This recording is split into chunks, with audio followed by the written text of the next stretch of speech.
Well, welcome in, ladies and gentlemen, to episode 1 of Making Memz here on the Iowa Everywhere Podcast Network, and coming to you live from the Channel Seed Studios.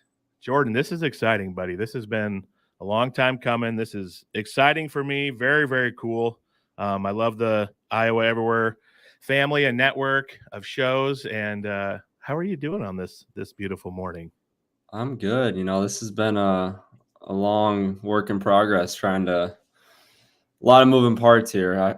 Obviously, with everything that happened last year, I was with Jared, and me and Jared had a fantastic time together. I wish him the best in his future endeavors, and I really appreciate his friendship. But glad it's kind of a funny story how we all kind of commingled, me and you. So I'm sure we'll get into that not too shortly. Yes, sir. Yeah, it's man, it is. Should we just get into how this kind of came to be and how you and I met and everything? Actually met in person and not maybe on social media. Well, social media is the one thing we'll touch on here in a second. Oh boy, we got to air. We have to air grievances. This is our Midwest Festivus. No, but I think it's a great story. I was up there. People that don't know, I ran a camp up in Northwest Iowa, just outside of Storm Lake, and actually your hometown. And you're kind enough to reach out to me, and we set up a time to do a podcast with each other. But before I talk about that, I just met a lot of your friends out in that area, and I obviously my girlfriend lives in Northwest Iowa, so I'm really appreciative of those small towns, as you know, and I know how much those are to the state of Iowa. But we just met a lot. I met a lot of your close friends, and one thing led to another that. We got a podcast together. I was like, man, this is like kind of perfect timing. I was like kind of searching for kind of someone else I wanted to be a co-host with, and I thought we hit it off. I thought it was one of my favorite podcasts I've ever done was with you, because I thought you did such a phenomenal job. And I don't know, I just felt like you say all the time, God puts things there for a reason. I think that was definitely how everything happened that week was kind of a silver lining for us to kind of get together and do this. Yes, sir. He does have a plan, and man, it's not often that so we're in Iowa. Like, it's Iowa and Iowa State. Those are like our pro sports because we don't have pro sports teams. And so when you reach out to someone who plays for Iowa or Iowa State, when you play sports with them, you're kind of like the big dog athletes in the state. So it's not often that they'll actually get back to you. You replied back to my DM quickly. And not only that, you gave me your phone number. I was like, is this actually his phone number? He doesn't even know me. He's just giving me his number. But I texted you, and sure enough, you reached out, and we made a YouTube video together and a podcast together. And one thing led to another. And here we are. And I would like to say that I'm very grateful that you thought I was worth taking a shot on, and to Chris Williams and everyone else at Iowa Everywhere who had a hand in saying, yeah, we trust your judgment. Let's give them a shot. Let's see if we got something here and can make it happen. I'm very appreciative of that. But, you stuck your neck out for me, put in a good word for me, and hopefully you'll be like a proud father someday. I won't let you down. Well, you're more the age where you could be my father. That is true. Everyone's always been calling me old, so this is fun. I can actually call you old, so you're old. Yeah, and I even got the dad mustache to go with it. Looks great. I'll grow mine out again like I did this summer. Yes, sir. So I guess for those who don't know, if they want a little background on me, I'm a farmer in Northwest Iowa. I raise cattle. My dad and I do corn and beans and hay and all that stuff. And so I'm a Iowan through and through. Ag and Iowa and the Midwest is in my blood. And so that's another reason why I'm very happy to be doing this with the Iowa Everywhere Network. Because, we're Iowa. We're the leader in ag in the world, in my opinion. And as a farmer, I'm pumped to be doing a podcast on behalf of that state. Yeah, and I think this will be a perfect segue into the whole. Here we go. Social. Well, you are a diehard Iowa fan, so I am. That's important to note here. But I think the key thing here is I didn't rush any judgments with you. And what I mean by that is our good friend Matt, I'm sure, saw on the Iowa State side of social media there's a person that popped up on some old tweets you had of me, and Yep. whether they believe it or not, I did know before I actually talked to you on the podcast.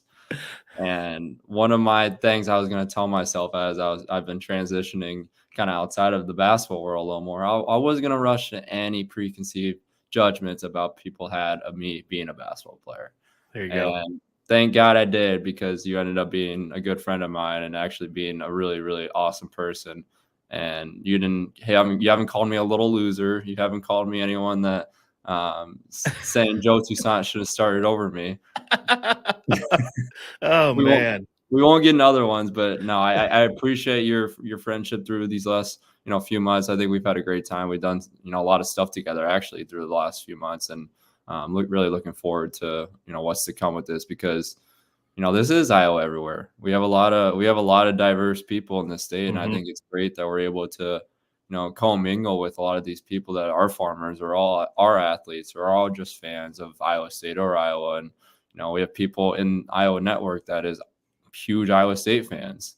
We have people like Chris Hassel, where I don't know who the hell fan he is. I don't know if he's Iowa or Iowa State, but I think this is just a great network, and I appreciate Matt and Chris for us doing this, because this is what Iowa Everywhere is about, making two different people come together, where you might have hated me back when I was a sophomore or junior, but the fact that we're good friends, same thing like Chris. I might have hated Chris when I was at Iowa, or Chris might have hated me when I was at Iowa, but we're able to work together and be colleagues. And I think that's what's so beautiful about this network. Yeah, you're oh boy, there they are. You're embodying what Midwest nice is, and that's what makes me like you even more. So yeah, I used to let's be honest. Everyone in Iowa, for the most part, who doesn't play for Iowa or Iowa State secretly wishes they had the talent to do it like you.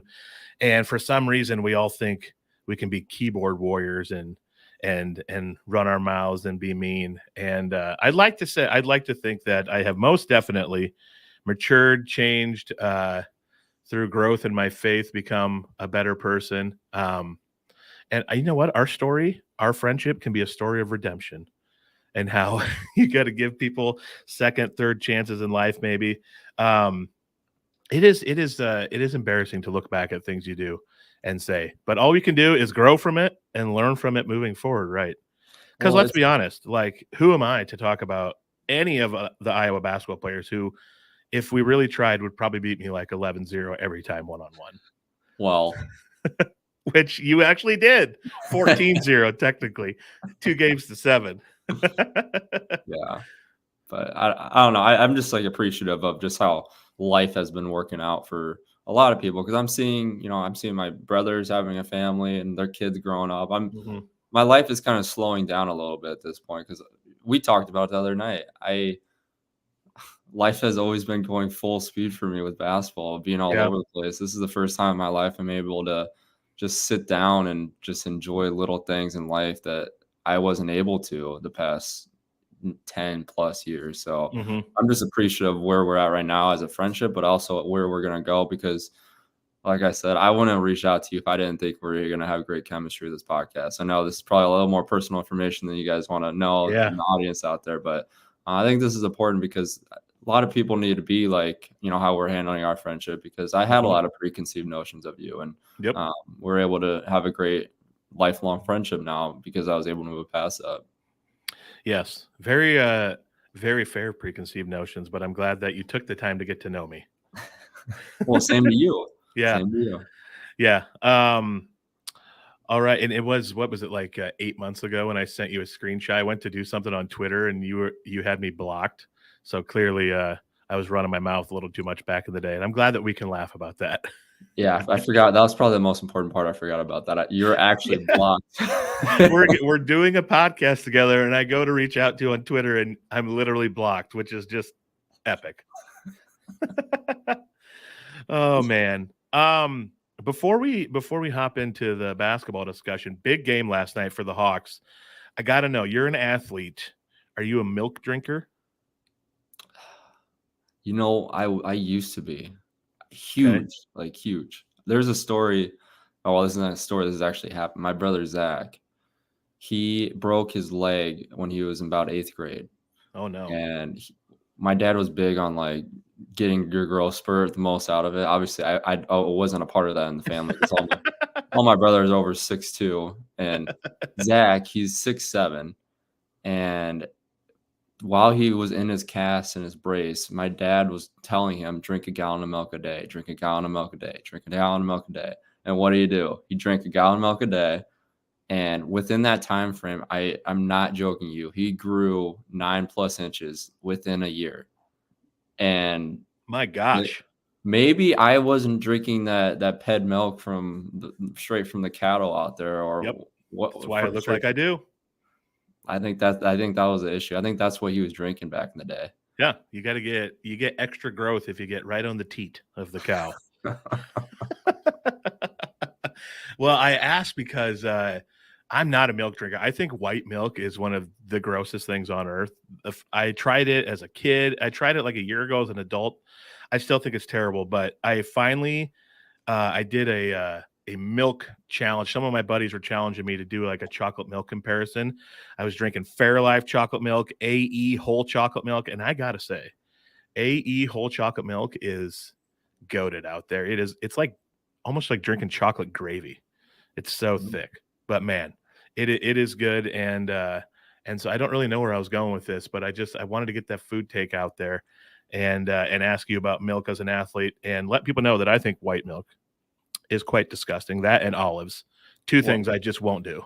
I will say this, white milk in general, I don't know. I've never been able to drink like whole milk. I don't know what it is about it. I can't do it. It just makes me my tummy makes me feel weird because I don't know if it's because it says whole milk and it makes me think of like a hard texture you're drinking by it being whole milk, but not good.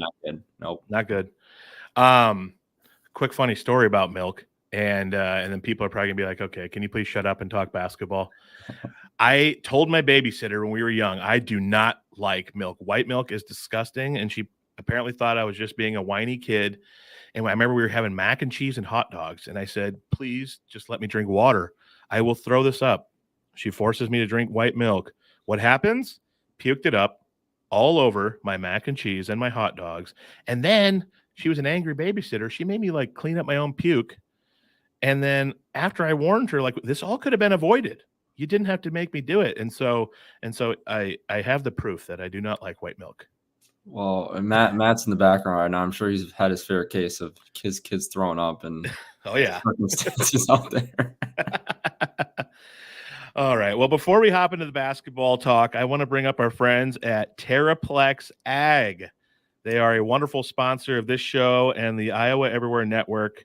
Terraplex Ag, they are revolutionizing how farmers all over the Midwest are customizing drone applications. So I am a farmer, like I mentioned, and I can tell you firsthand that technology it's not taking over, but it is definitely a huge component moving forward in farming with drones and applying pesticides or maybe cover crop via drones.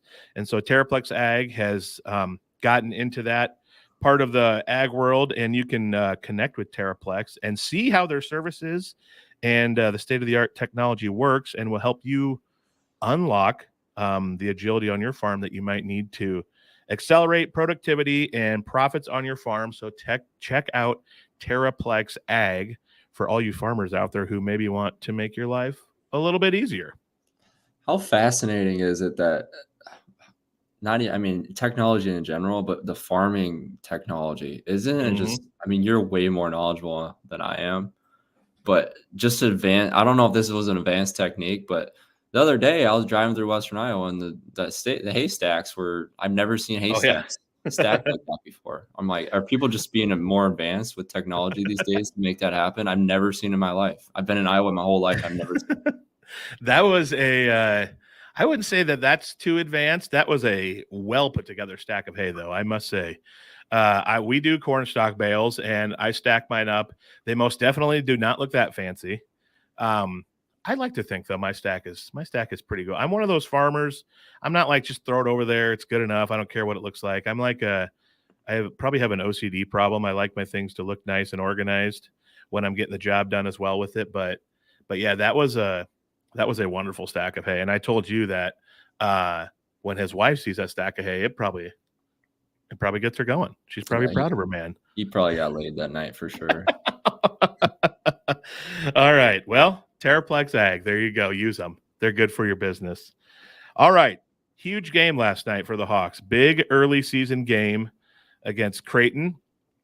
Do you have some overall thoughts about the game just to start us off here?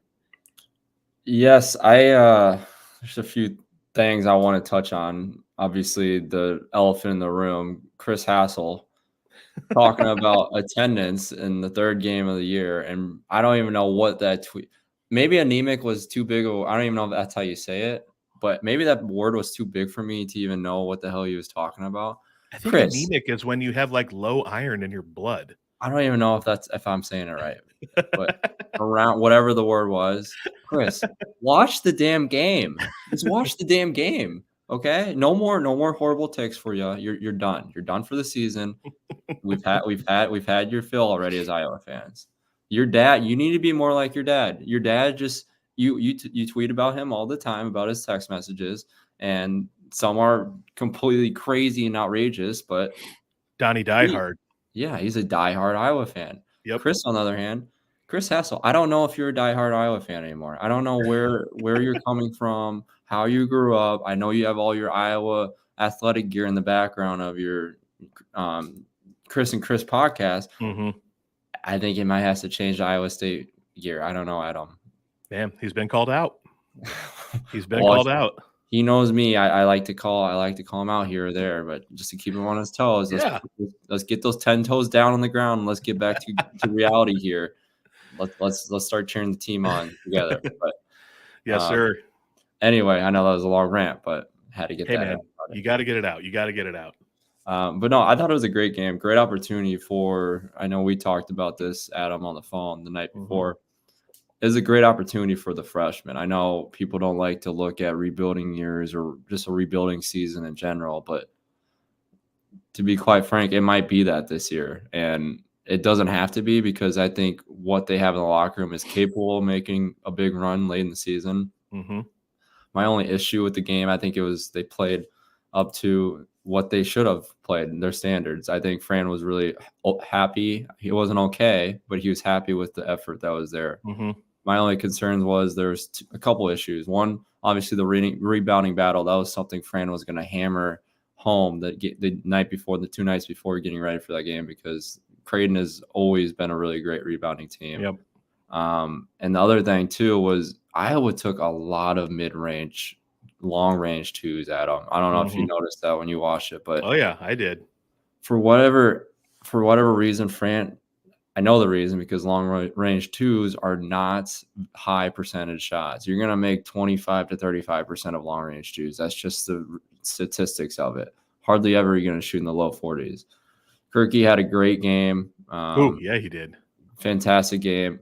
But he took a lot of long-range twos. Mm-hmm. And you're going to have games where they're going to go in. But you can't rely on long-range twos for you to be successful efficiently as an offense. That's my only worry, because if there's a game they're going to win on the road against a top-ranked opponent, it was going to be Creighton, because Creighton plays a lot of offensive heavy schemes. So does Iowa. Iowa can run teams out of the gym just by on the offensive end. Creighton is not that phenomenally sound as a defensive team compared to other power Big Ten or Power 5 conference teams. But that was a game they could have won based off just offensive alone. And they played really well. I think they shot 50% from the field. They shot over 40% from three. Creighton shot 50%. It was a great game to watch. But I think they tweaked just a couple things. They would have won that game right there. I'm with you. Yeah, rebounding was something I noticed and wrote down. It's something I've noticed for a while with the Hawks. I feel like we give up too many O boards and those. Man, I hate second chance points so much. Rebounding, I feel like rebounding it's like a personality trait almost. It's a mindset, and you got to really want to say, hey, I'm going to rebound for the sake of my team. I'm going to not allow these second chance points, especially a team like Creighton who can light it up quick from pretty much every position, can shoot. They're kind of like us. They pretty much every position can shoot the long range ball. But I like how you broke down the long range twos, because this is going to be the awesome contrast with our show. I'm watching it thinking like, nice, we're hitting them. It's going to set up other stuff. But then when you explain it, I'm like, yeah, if 3 steps back, let's make it a 3 instead of 2. You want, so what's like the range you want to keep your twos at? Are you like 12 and in, or what's kind of the mindset there? There's always been a philosophy in great high powerful offensive teams. I know Fran thinks the same way, is you want to shoot, threes or layups. You don't want to shoot any mid-range shots, because they're not high percentage shots. Is there circumstances where you shoot them? Of course, there always is. But for you to be a high power offense like Fran has always has, you shoot threes and you shoot layups. And the third thing I didn't bring into was they shot a lot of quick twos, quick twos. They didn't just, there's a difference between a good shot, good quick shot, and a quick shot in general. They shot a lot of quick shots. If you saw the first 9 minutes of the second half, they shot a lot of quick shots that turned into buckets for Creighton at the end of the other end. Yep. And Coach always said it when I was there. Bad quick shots it's a turnover, basically. It turns into a wide open layup or 3 in the other end. And those are damaging in the long run, because the game was a 5-point game with on 35 to a minute left. So they're right there. It was like a minute 20 left, 5-point game. And then, oh man, we put up a bad shot and they went down and scored. Yeah. But I mean, right there, those are changes that can happen. Those aren't season-long changes that you have to progress. I mean, they have the talent to be really good this year. I really like the freshmen coming in. I don't know how I felt about the freshmen. Obviously, they needed to be subbed out because there's an 11-minute stretch, I think, where there wasn't a lot of timeouts, or if any, in the start of the second half. But yeah, they were in there for a long time. Yeah, the freshmen came in when they normally do with this subbing rotation. But it was just a weird game just because of the non-stoppage of play. It was just back and forth so much in the second half that there had to be subbing, but there also had to be a balance where, you don't want all 4 freshmen in and a sophomore in at a time. But Fran loves to do that, and it's worked for him through the years. So I'm not someone to tell him what to do, but that's something that he really loves to do, and that's great experience for those freshmen. I mean, that stretch they had right there is going to pay huge dividends to them later down the road, later in the season. Yeah, one thing I noticed about them is they didn't seem flustered. They weren't phased. They were still they're still taking shots. Looked like confident when they took the shots. Obviously, like you said, maybe some forced ones, and that's stuff that'll come over time as they learn and get more accustomed to the flow of the game. But yeah, they didn't look phased. They didn't look nervous, which was exciting to see. Owen Freeman, he was, I think as he gets a little more comfortable and aggressive, he was pretty good down low. He was taking it right at Kalkbrenner a few times. And I don't want to say the name wrong. I think Dembele. I don't know how to say how you say his last name. Dembele, dude. He's athletic, tall. He looks muscular, like he can get in there and scrap. But then he was stepping out and hitting some big threes. He's got a smooth shot. You know what's bad, Adam, when you're getting old, when I didn't know a lot of the players. Yeah, I didn't know either. But one game in, you're like, all right, I'm starting to figure out who they are. Yeah, I mean, they have the talent. They have the pieces they brought in.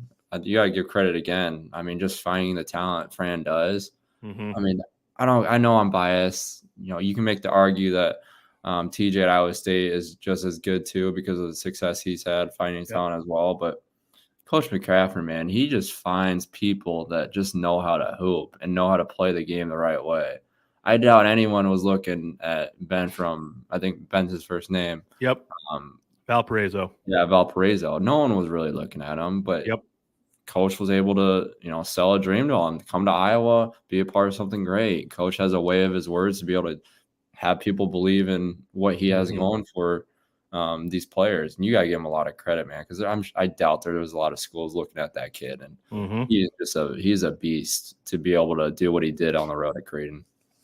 Yeah, Fran, you can definitely tell he sees something in people and he knows how to develop. if people can complain about postseason success or whatnot, but I mean, we've been there and had a chance. He's and this is where I feel like my growth as a human being is happening now, because I used to be a jerk talking about it, but now I'm saying like, hey, we've been there. We got a chance. You've seen guys develop, and yeah, what Cricky played like last night, that was great. And like you said, probably not a lot of people were looking at him. And Kate, did you hear Casey Jacobson talking about it at halftime? Yeah. Of the game, saying, I wish I would have played for him. I'd average 30 a game. Well, I don't know about that. Yeah, maybe not. Yeah. See, even though you said Creaky, I didn't even know that's how you pronounce it. I said his name wrong. That's how old I am. I don't even know how to pronounce the player's name. Crikey sounds more fun because that's kind of like crikey. But I think it's Cricky, maybe. I don't know for sure. I should probably figure that out before we butcher it all season long. It's all right. It's all right. The announcers on ESPN and CBS, they butcher names left and right. So I think we have our free passes. All right, I like that. Boy, I just took some notes about certain players and thoughts about the game. You want to hop into some of these? Yeah, let's do it. And feel free to stop me if you have more stuff. But before I get into some individual players, that the second half poor start, I feel like that happens a lot recently. Is there an idea that you think you have of like why that happens? Is it a halftime adjustment thing? Do we just tend to come out cold and there's really no answer for it? Or is it just McDermott sees something and he knows how to, open things up in the second half? Why is that? Because that was brutal. I mean, we got back in the game at the end, but boy, I think we were down 13 pretty quickly. Yeah, and those first 4 minutes of the first half, first 4 minutes of the second half were really important to shape the half of the game. And you can kind of see the writing on the wall. I could anyway, because I've played in these games. I know, okay, Creighton didn't shoot that well from three in the first half. I mean, you just saw that they were gonna start hitting some shots, and they did that to start the game. I think they first 6 minutes, or 5 minutes of the second half, there was 7 of 7 from the field, 4 for 4 from three, and had 7 assists as a team in the first 5 or 6 minutes of the second half. So you could kind of see the writing on the wall if you watch enough basketball games and been a part of them, just to see that they're at home against basically it's not an in-state game, but it kind of felt like it. They were gonna come out fire in the second half, just because they were probably being bitched at by. I don't know if I was allowed to say. I don't think I've ever said the B word on Iowa Everywhere podcast. First time for everything, buddy. I have to bleep that one out. But I got in my basketball talk, and all of a sudden it just slipped out there. But I think I've heard some of the other shows throw out an F word before. So yeah, okay. Well, sorry, Chris. Anyway, I think obviously those first 4 minutes of the second half are really important, but the more you can limit the runs in those types of games, especially when you're playing against another high-powered offensive team, because Iowa fans know how Iowa is. If they go on a 2-minute hot streak, they can go up 20-25 in a hurry. Yep. That's just how they are. So they have to kind of use that as their advantage. And I think Fran has always been really good about that. Obviously, there's games where you just can't do anything about it, but that was one of those times where you can kind of just see that they're waiting to make that run to go up 13-15. Yeah, and I mean, and honestly, look at I know Creighton lost Nemhard, but man, they pretty much brought everyone back. They are as veteran comes, super experienced. And so I don't think we should hang their head too hard on that, because they did hang around and didn't get blown out and still, kind of had a chance at the end. So, all right. Some individual player notes here. Let's get rolling. Peyton Sanford, I tell you what, this guy has a chance to be a household name in the country in college basketball, in my opinion. He is, I think he can dribble, he can shoot. He was playing some good help defense, I noticed in the beginning, and I think he's about 6'8". And so for a shooter and / wing, he's got that big size to hop down low and help too when we're going against teams with bigs. And man, he's just he's got a quick release, and when he gets hot and gets going, he's someone to look out for. I hope he's okay with that fall he took, and his shoulder and head kind of hit and everything, but not having him for a long stretch definitely didn't help. But I like what I'm seeing out of Peyton to start the year for sure.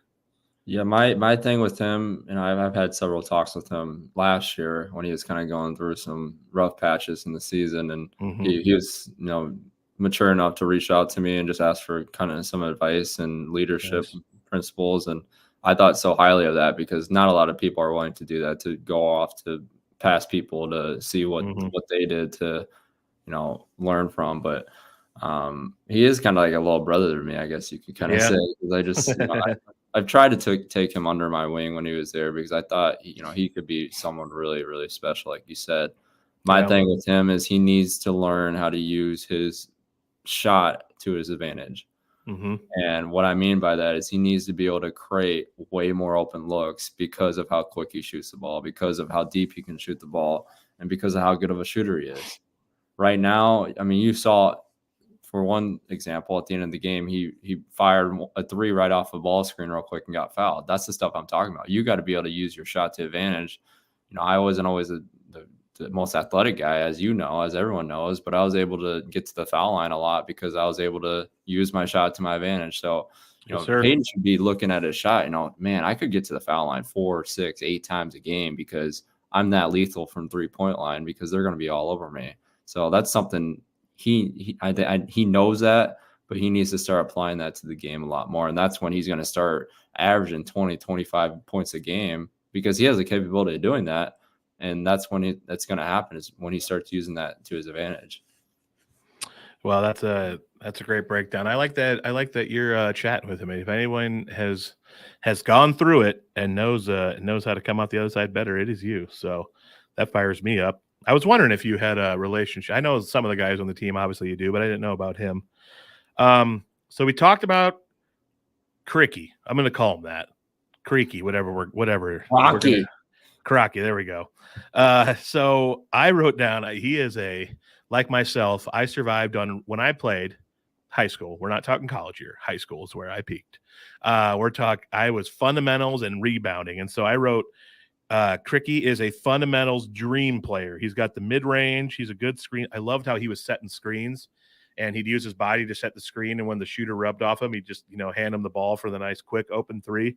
That was a great move. I love that. And if teams focus on him like they did, obviously he's probably not Luka Garza, but if teams got to worry about getting out on him, it's going to create more space for drives and stuff for guards in the middle. But, maybe that's what I saw, but maybe that's not the best thing, according to you. If you want your big out there 18 feet or something, maybe that's not the best thing for the team. Yeah, no, I mean, you're exactly right. The more you can get your big guys involved in the Coach McCaffery offense, the more your guards going to excel. But also there's the opposition point where the guards need to be able to get the big guys involved. What did Brock Harding do? I love Brock Harding's game. He needs to clean up just a couple things here or there to be able to be a really, really great point guard that the Iowa team needs desperately right now. What are they relying on? They're relying on a lot of the big first doing the stuff right now, which it can work in circumstances where you can make the 18-foot twos and be okay with it in the short term. But we need to be able to have Dante and Brock, really bring the ball up as fast as they can, like Fran is urging them to get down into the paint as quick as possible off a transition from the point guard and really probe into the paint to be able to get the ball into the paint where they want the ball. If they want the ball at the 17-foot line and they're going to rely on that, it's going to be a long season for Iowa, as we already talked about.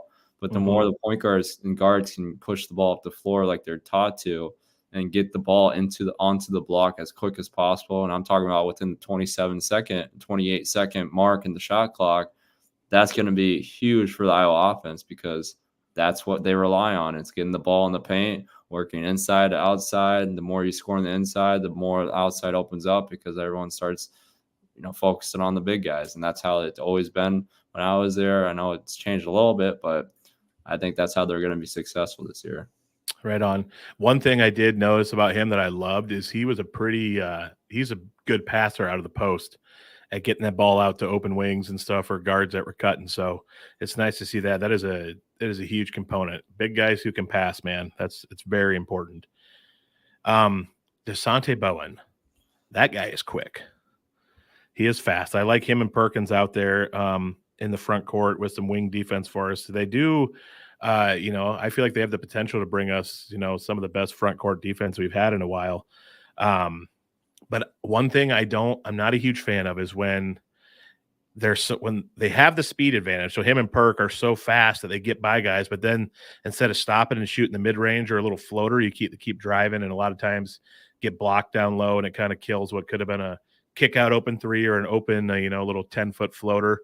I'm not a huge as a post player. Obviously, I got to complain about guards. I'm not a huge fan of continuing to drive and then get swatted in the land of the trees. I wish they'd pull up a little sooner in some of those instances we saw last night. Yeah, no, those are great points because that goes in perfect transition what we just talked about beforehand, and transition, because Iowa is heavily in the transition game. Mm-hmm. So those guards need to push it as fast as they can, whether you like to hear that or not. Oh, yeah. But they need a jump stop or slow down right at once they get and all the defenders start collapsing on them. What was I taught when I was at Iowa? We get the ball as far out as possible, make or miss. I catch the ball at the half-court line or opposing three-point line, and I push it a million miles an hour right to the three-point line or right to the free throw line, because what does that do? That scrambles the defense within the first 2 to 4 seconds. So everyone starts collapsing on the point guard. So there's all these openings. You make one pass, they're already in help defense mode where they're able – they have to work in transition defense instead of, when you play Wisconsin, you don't want to be in a set defensive, grind out with them, because that's what they want to do. So the more the point guards are able to do that on top of your point and slow down and jump stop, the more attention they're going to, gather from everyone else. Yeah. And also when you play Wisconsin, you want to wear a nut cup. Yeah. I mean, that's a given. That's a given. Pat, first of all, Pat looks like he's bulked up a little bit. He's looking a little stronger. I wish he would have drove more. I wish he would have been more aggressive. When he drives, he's kind of got that funky off balance shot, but he makes it work. And he was drawing some fouls and stuff. I wish he would have been a little more aggressive and driving to the hoop and stuff, but maybe it was letting the younger guys and new guys feel it out a little bit thing for him. But I thought Pat could have been a little more aggressive. Yeah, this is one of these. It's funny in these types of games because everyone's kind of you know who the guys are before season, because if you practice and you're with everyone, obviously as a team, and all this stuff for hours on end leading up to these types of games. But just from my experience, you start to learn who are going to be the guys this year based off these big time games. So I'm not saying anything about Pat not being the guy or Payne not being the guy, but this game was a lot telling of who's going to be the guys that are stepping up for the big time games. Obviously, it's going to change from game on to game in to game out. But Pat, you're right. Pat does need to be more aggressive, and he knows that too. I mean, this is probably something he's already in the film room hearing right now from his dad or from assistant coaches. So he does, because they need more offensive threats out there to be able to have the success they want to do, because what has Iowa always had? They've had 3, 4, 5 guys that score in double figures. I think they only had 3 last night. They probably needed 4 or 5 to be able to win that game. I know they gave up 92, but they had every right to win that game as well if they had a couple more guys step up. Yeah. My I guess my overall thoughts is like, there's going to be games where obviously we give up, in the 60s and 70s, but my early thoughts watching this team, and obviously we're going to know a lot more as the season goes, is I'm okay if it looks like we'll be fine if we give up in around the mid 70s, maybe even 80, that we're going to win a lot of those games because of the offense. And so I know, like, we go from Iowa football where we win with defense, and it's a nice change of pace. We might win a lot of games with offense in basketball. Yeah, It's just so funny how these seasons always end up being the same exact way. I know we're talking some different players, some different teams, but man, this is a Coach McCaffery team. You know what's going to happen. They're going to put up 80, 85 a game. They're probably going to give up 75 to 82 a game. That's just how the numbers are going to work. Big Ten, what's going to happen? Team that wins 14 to 15 games in Big Ten season, they're gonna win the Big Ten title. It's the same thing every single time. Is there exceptions? Yeah, there are. There's teams like Michigan State will just go off and they'll go 19-1 in the Big Ten. But this is looking like another year where, man, if you can get to that 12 to 14, 12, 11, even 10 to 14 range in the Big Ten, you're looking at a potential double bye for the Big Ten tournament. Yes, and sir. We all know how big that is to be able to not play 4 games in 4 days or 5 games in 5 days and make a run in the NCAA tournament. So we know how this season is going to shape up. All these fancy analysts and all these people like Chris Hassel will say all their thoughts and stuff. It's going to be the same thing every single year. It's just how it works out. It's the same coaches for the most part. They're going to run the same exact stuff. The teams are going to run the same exact stuff. It's just how it is. Yeah. We can, and if you have more thoughts, otherwise we can wrap up some basketball talk. A lot of season ago, my overall thoughts is that, so I told a lot of friends and stuff in the off season, I said, don't just write this off as a under 500 guaranteed season. You might be surprised. We bring back Perkins and we got Pat. We have some veterans and some leadership, and Sanford will be good. My overall thoughts is that I like what I see so far. It's early. There's going to be some growing pains, but I don't see why Iowa can't be, in the upper echelon of the Big Ten, upper half, get to the tournament and then see what happens in March. I'm kind of pleased right now with what I've seen. Obviously, it's early. And speaking of the offense, Iowa, by the way, has hit the over every time. Yep. On the line. And so football, bet the under, basketball, bet the over. Yep. I think I lost my train of thought here, but you're right. Always bet the over. That's always a smart bet. But I mean, the other thing too is, can we please not, both fan bases, Iowa State too and Iowa, if any of our teams are successful later down the road and something detrimental happens where they lose a buzzer beater or they get blown out by a really solid team at the end of the year, but they exceeded expectations. I know people hate to hear that. I know they hate to hear that. But some teams, they have only some certain thresholds they can break. And yes, are there exceptions like there always is? Of course, just like the certain Cinderella teams in all NCAA tournaments. But please, can we not just shit on everyone if there is a detrimental end to the season? Because if they're able to make the NCAA tournament, that is a huge success for this team because of how young this team is. I know that's another excuse, but it's the facts. I mean, they were playing 4 freshmen and a sophomore. You're not going to win a lot of games having 4 freshmen and a sophomore in the game, but they need to do that because they need to play. They need to know how this game works. Right on. I think we need to do some critiques quick. You can give your maybe accountability minute about the refs if you have any thoughts.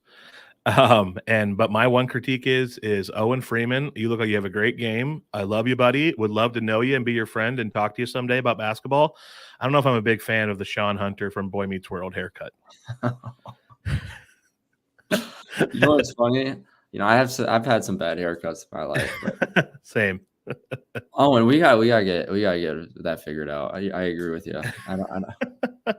I don't know if that was a fade or a taper or a high tape. I'm not sure what that was. Yeah, I'm not either.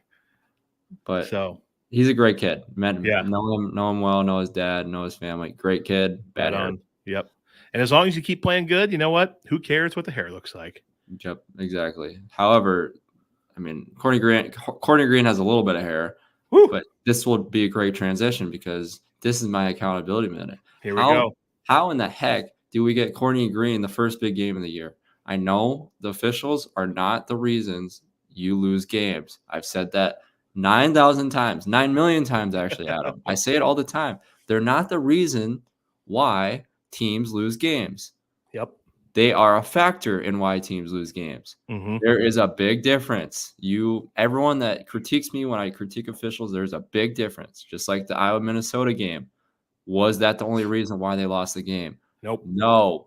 But was that a factor? Absolutely. How can you say it wasn't? That was a huge factor. Same thing with Courtney Green. This guy has completely not only pissed off Iowa fans, but completely ruined seasons because of how bad he is at officiating. And again, Adam, what's going to happen when these officials? Obviously, nothing bad happened last night. Was there bad calls both ways? Yes. Probably because of Courtney Green being on the officiating crew. Yes. Yep. But I don't know. This guy had his hand in I mean, you just look up his history. his history as a ref, Adam, on his calls he's bad. had.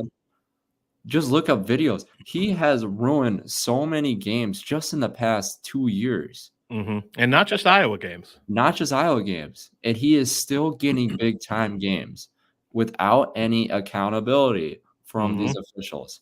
That's my only problem. I will continue to say I always have this accountability minute for as long as we do this podcast. I will always talk about this. There needs to be accountability for these officials because what?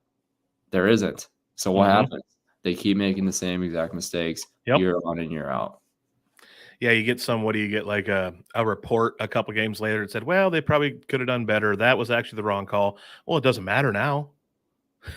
They're going to keep doing it, and you're just going to keep putting out reports that only further piss off the people that are already mad and know that the calls were bad. So, yep, I know this kind of I've been meaning to talk about this, but I haven't really had a platform yet like we do now to talk about. The stage is yours, buddy. You know, I've had a lot of local officials, high school, middle school officials DM me about my takes on officiating. Yeah.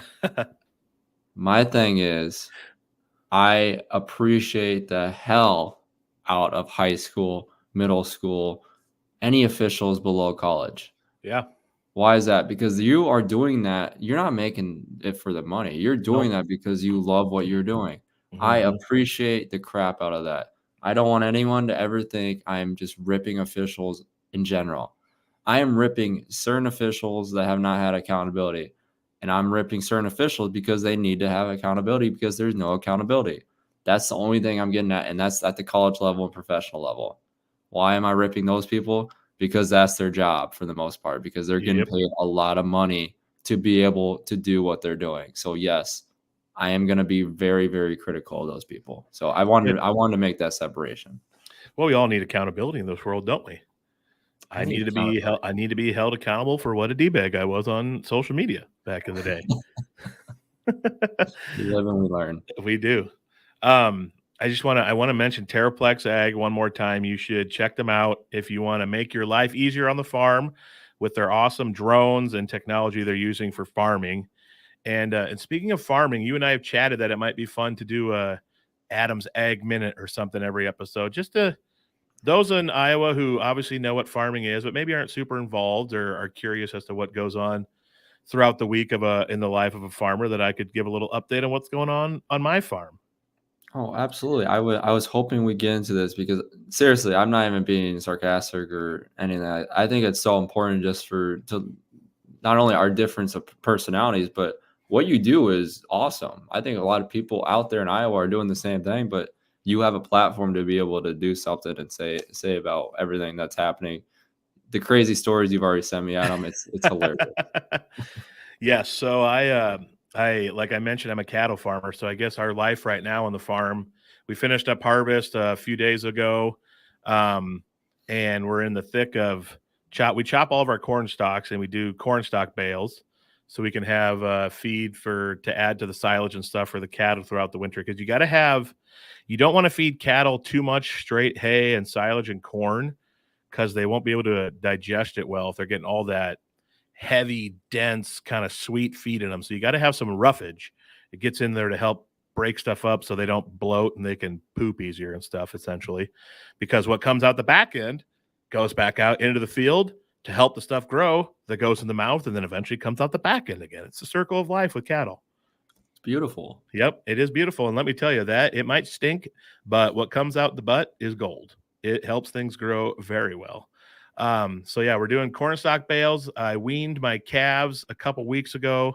Finally, all the bellowing and whining and crying from the moms and the babies has stopped. The reason we do that is because when they're they'd be about 5 months old now, roughly 6 months, 7 months old. The cow is already bred and starting to grow a new calf inside of it. And so you got to get its current calf off of it so it stops sucking the milk, because a cow's body is constantly working to produce milk and nutrients. And if the calf that it currently has on the ground is sucking the milk, then it's taking away the energy that the cow needs to grow a healthy, good baby inside of it. And so that's why we wean them. Very, very loud and annoying, though, for a few days when you do that. They are, imagine being, 2 years old, a year old maybe, and wanting milk from your mother, and she's nowhere to be found. After a while, you get over it, but at first you're, Mom, where are you? That's kind of like devastating to see, I bet, too. It is. A I'm little not gonna bit. lie. It's kind of sad. Yes, Yeah. it is It's kind of sad, but boy, I tell you what, when you eat them eventually, you forget all about it. yeah. I'm There's a not. lot of people that probably didn't like I said that. I'll be honest. I've had a lot of meat in my life, Adam. But Yes, sir. your meat, Adam, that's some good meat. Well, I appreciate that. Pedersen beef, I'm, baby.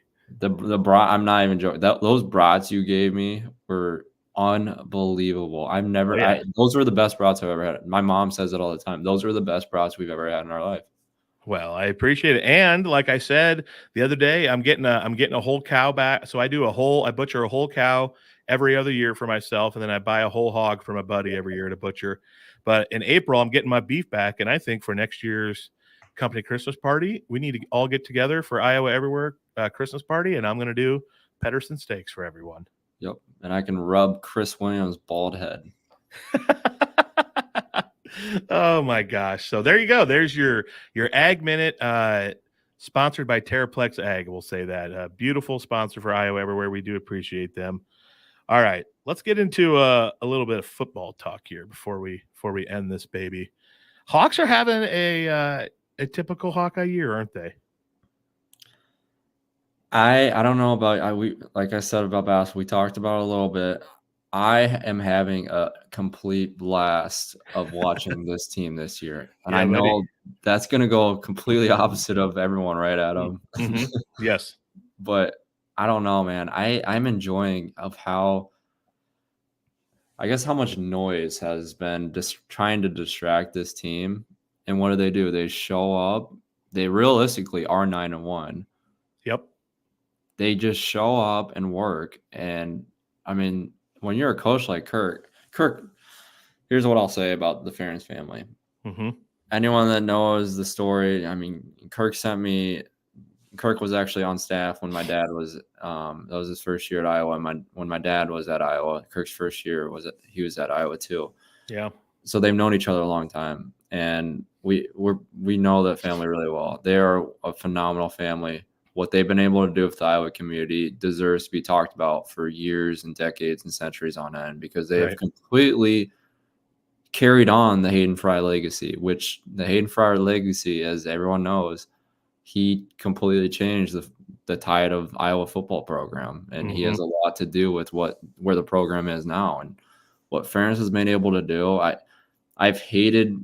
know not all Iowa fans are like this. I know not all Iowa fans are crazy that I've been reading on social media, but Kirk and even Brian and the whole Fens family deserve to be appreciated and applauded for everything that they've been able to do off the football field and onto the football field. You look at Brian alone. I know I'm ranting a little bit here, Adam, but take it away, buddy. You look at Brian. I mean, he was a phenomenal football player at Iowa, phenomenal football player, and he was a huge success at Iowa. Is there flaws with him? Sure, there is. There's flaws with everyone. But my thing is they're 8-2 right now. They have a chance to still win the Big Ten title game after all the craziness. How many people out there, Adam, that are fans of other teams would die to be in this position right now? Yes. Pretty much everyone. Everyone would be. Yeah. Is there flaws? Yes. But man, they are so much fun to watch because of, as crazy and negative as everything has been, how they've made able to make everything a positive. And that is a huge reflection on the leadership in that locker room with Kirk, with Brian. You go down the line with all the assistant coaches. That's their team. That's the reason why they're 8-2. And I know we're not football players here, but I mean, I can see a leader, from far away. I mean, oh yeah, Brian might be not okay on the offensive calling, but I mean, there's a great argument to say he's a great leader because he's been able to, formulate an 8-2. He's a part of an 8-2 team right now.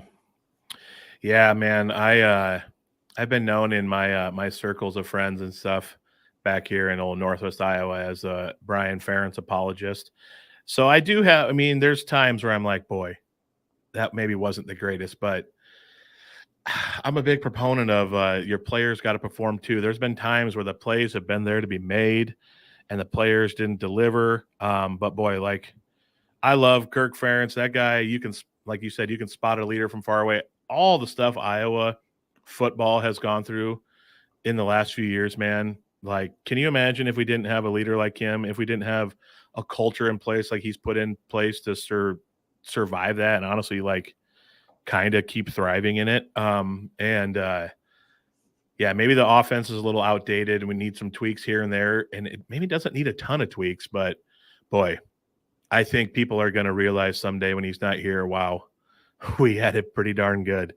It's man, look at Wisconsin. It's tough to shake things up and think your culture will just continue to go and like things will get better. It's not always, the grass is not always greener. And the man in the arena always has a chance. That's the saying. And if Iowa can take care of business, they'll be there in Indy. And who knows? Who knows? You could shock the world. Maybe Deacon Hill QB sneaks for 100 yards rushing that game. Well, the other thing too we didn't talk about. I mean, everything you said is perfect, but they're missing their star quarterback. They're missing a couple of tight ends. They're missing. Is Logan still? I don't remember if he's still hurt or not. But he went out about halfway through the last game again. Still kind of got re-aggravated a little. Right. So I mean, they're missing so many guys, a part of the team that those are key. Those are guys that impact the offense heavily. And I know they're not. Brian is not perfect. There is a case. I'm not saying anything about. I know there's other people out there saying how you can't say anything nice about Brian because he's doing such a shitty job. I get it. He's not doing the best job, but man, is he putting a winning team out there? You can say what they want. They're winning football games at the end of the day. That's what it comes down to. And you're right. You look at Wisconsin, man.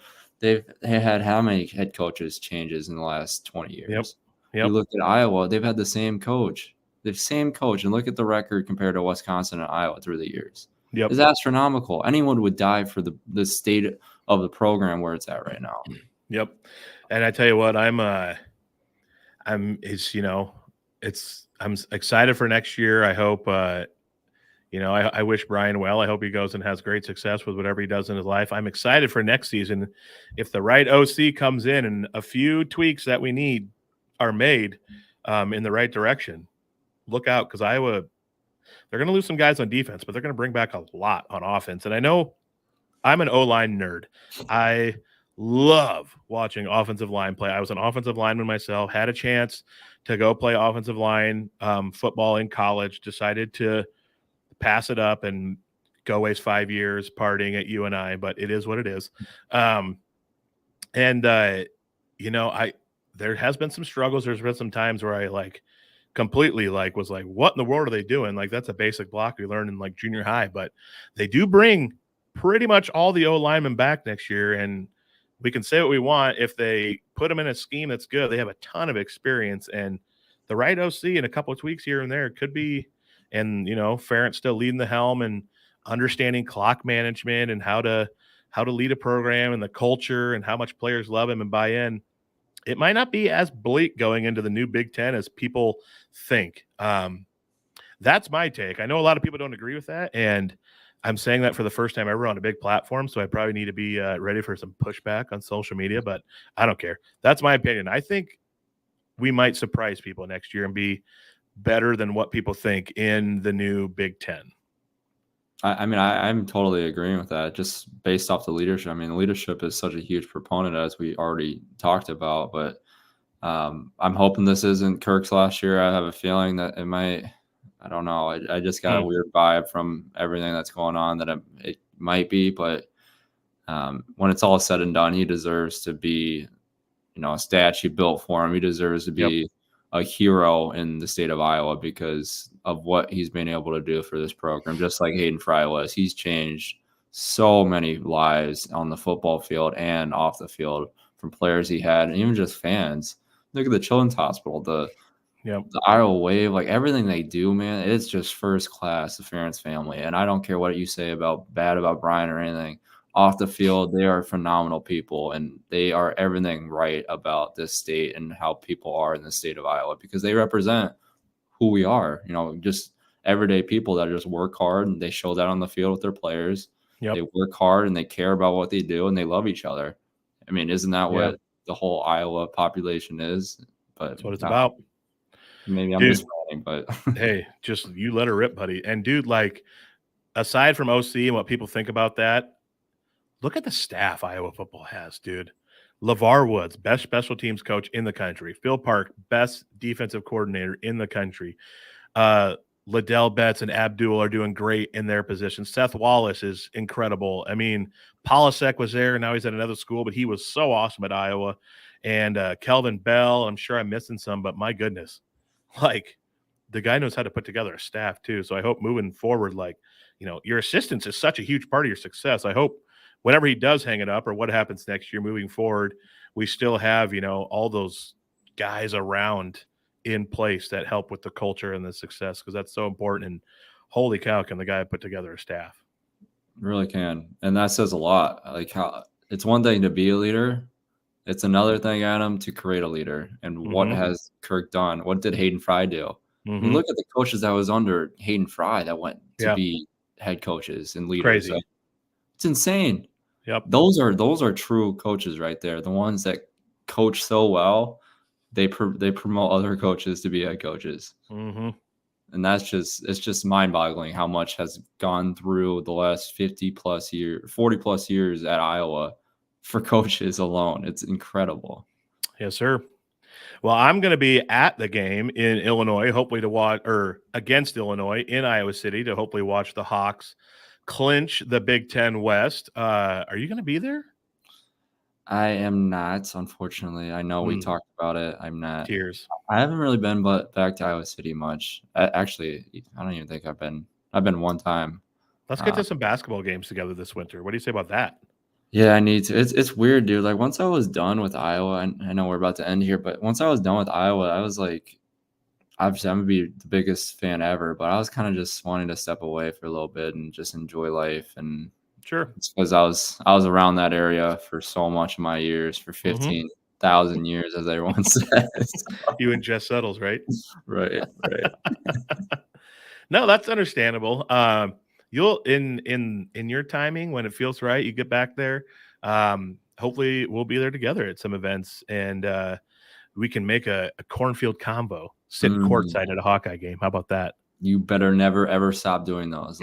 Those are fantastic. Anyone that's wondering what we're talking about, go follow Adam on his social media. He posts these cornfield combos. They are hilarious. Everyone needs to watch them. Yeah, I like to give people a little comedic insight into the world of farming. And it's not always in a cornfield, but I'm usually on the farm or I'll be somewhere else. But I just like to give a little behind the curtain look at what it's like on the farm and going on in my life. So check it out. Yeah, check out the cornfield combos on I post them on Instagram under my name. Just search for Adam Pedersen and Twitter and all that stuff. I think you guys will like them. So, all right. And speaking of social media here, make sure to follow. I'll throw this in there quick. Follow Iowa everywhere. They're on Facebook, Instagram. I still like to call it Twitter. I guess it's X. Whatever. We don't call it Twitter. All right. It's on X and TikTok, YouTube, where you can watch these episodes. I believe that purple thing, is that Apple Podcasts? Oh, yeah. Okay.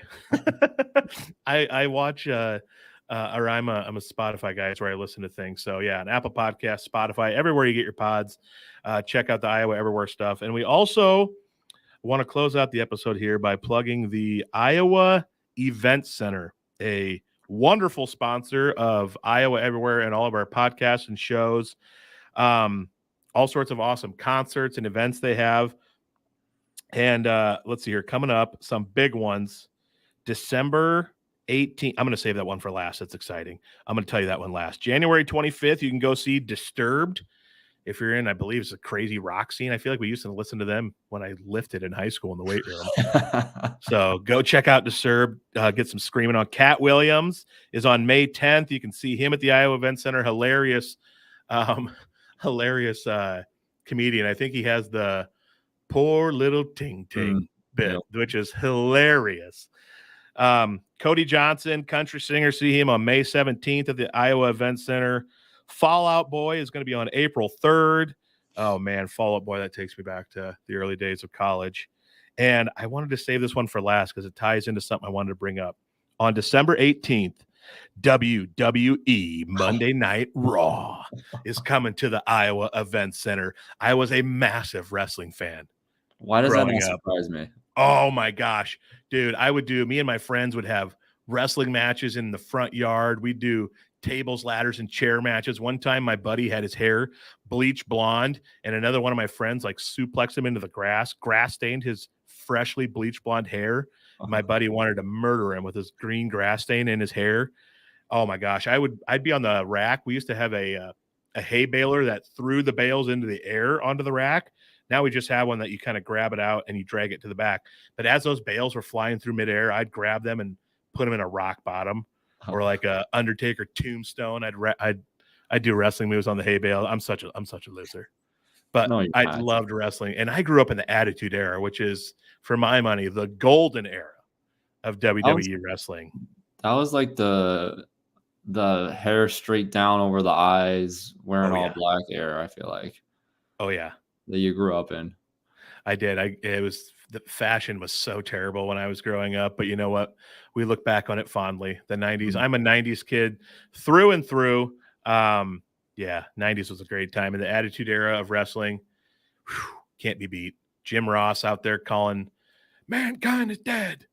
As God is my witness, he is broken in half." When Undertaker throws him off the cell. Maybe you have to catch me up on. I'm not big in wrestling at all, so you have to catch me up in all these. That's fair. Topics. Probably makes you a lot cooler than me. Yeah. Well, I wouldn't say that. And so I brought up wrestling. It's a physical sport. There's slapping and hitting that goes on. Have you seen this slap fighting league?